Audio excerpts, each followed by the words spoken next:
The word entrepreneur does have a definition on the web, and it tries to group all entrepreneurs into one simple, encompassing phrase. Though, when looking at the real world, you quickly find out that entrepreneurs all differ vastly from one another. There's no such thing as a one-size-fits-all when it comes to these people, with no better example being John Tyler Rower, or T-Rex as his daughter calls him. He truly is a jack of all trades, with his bio alone creating more questions than answers. A serial entrepreneur, he started his first business senior year of high school and had a short stint in the stock market. He was also a real estate mogul on the side, as well as a semi-professional rally car driver. But enough of me yapping. Let's hear from the man himself, shall we? Yeah, I mean, my name's Tyler Rohr, and I consider myself to be a lifelong starter of interesting companies, and maybe even interesting ideas. Well, I like starting companies, and that certainly has commercial rewards. From my perspective, I was born and raised, here in Maine, kind of humble, nondescript beginnings. And I think at a very early age, what was instilled in me was it was okay to fail in life as long as you were trying. The saying my dad used to share is, failure is no crime, but low aim is. And so, I kind of bought into that at a pretty early age. And his father instilling this idea into him at an early age really separates him from most other people, as he truly isn't afraid to fail. But why are people afraid to fail anyways? Is it just something that has been ingrained into us? Like how as students, we automatically see this as the worst possible outcome to ever happen? The first mentorship panel that we had was about failure, and JT brought up a very good analogy about how business, more specifically being an entrepreneur, is a lot like being up to bat at a baseball game. Not everything you do is going to be a home run.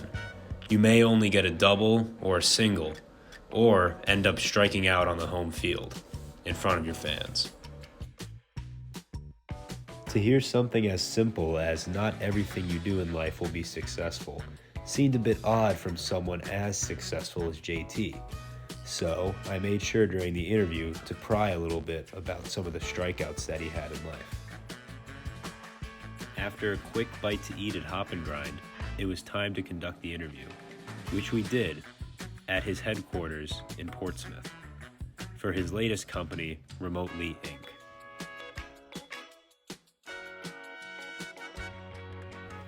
The premise is actually quite simple. With everyone working from home now, it's hard to know if your employee's working environment is safe for sensitive files and other important company information. What if the person you're looking to hire uses public Wi-Fi, and their computer's already been hacked without them even knowing it? Or maybe their home internet is just really bad, causing them to time out of meetings with no warning. Remotely looks at all these factors and more, and then gives them a score based on how well they would be as an employee. Now back to the interview itself. After a few simple introduction questions, I hit him with the first big head scratcher, being what was your first big setback as an entrepreneur, and how did you get back from it? so I made the mistake of investing in a restaurant bar startup idea. I actually don't take full blame, but I do take most of it. I actually bought the building and had a tenant that was supposed to take the restaurant space. And then unfortunately, he ended up not taking it and saying, well, you should just open a sports bar. And I said, that sounds like a great idea. It was not a great idea. After 2 years of struggling to learn the business and stay afloat, I was luckily able to sell it, but I did lose about $2 million, and I can say that with a straight face because I had it to lose, but it's not fun. Now, that's a bit of an understatement. And you're probably thinking to yourself, how the hell did he ever go and pay that back? Well, it was a little bit of stubbornness and a lot of pride. Here's how I came back. I had a choice to make. I had a choice. The choice was, do you go bankrupt and just start over from zero? Or Do you go to everyone you owe money to and say, listen, I don't know how the heck I'm going to do it, but I'm going to work every day to try to pay you back. I just don't want to go bankrupt. And so I chose the second one. And it took me 6 years, but I paid everyone back, every dollar I borrowed, owed, or was indebted, and didn't go bankrupt and, lived to fight another day.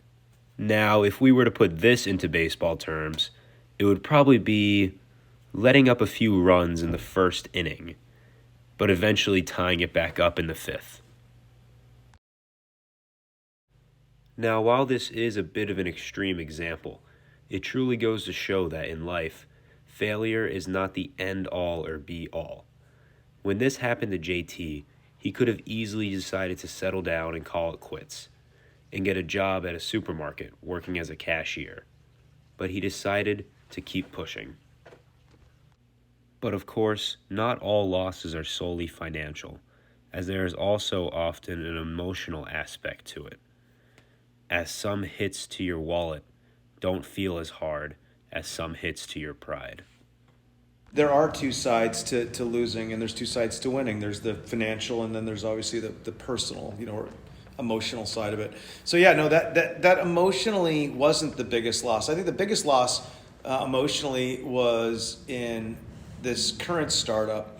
In this current one, I relied on and put a lot of trust and a lot of investment in a lot of people that I'd known for a lot of years. It's a lot in that statement. And one by one, person by person, they left and let me down. And for reasons that, having known them as long as I knew them, I'm really quite shocked that that's what was used, but it was. And, I had to do a lot of soul searching, which was, oh gosh, I don't trust anyone anymore. How am I going to engage in business? And, like I heard a wise man say once, go home, have a pity party, have a 2-day pity party if you need to, but then pull yourself up by your bootstraps and get back to work. And so that's what we did. And I'm most proud of that because I don't know if it was luck or somebody looking out for me from up above, but right when it was the darkest, but I was working the hardest, I met our huge investor. Even when all those around him were quitting, and people he valued were failing him, JT decided not to quit on himself and persevered, turning what was surely another failure into something more. And just for the fun of it, I asked him to put his new experience with this company into baseball terms, and this is what he had to say. So in baseball terms, we have not even stepped onto the field yet. I'm not even sure if they've sung the national anthem. We had some early season trades and then some late season trades. And then unfortunately there was a league boycott, which made us miss a lot of the season. But the good news is that there's a new investor behind the league, whole new team, a new roster, and we're ready to go. But in technical terms, we worked on a lot of software over the summer, and now we're starting to take resumes and start to look for new team members to build out the next level. The goal is to announce and to release the software in the beginning part of next year, so that's pretty exciting.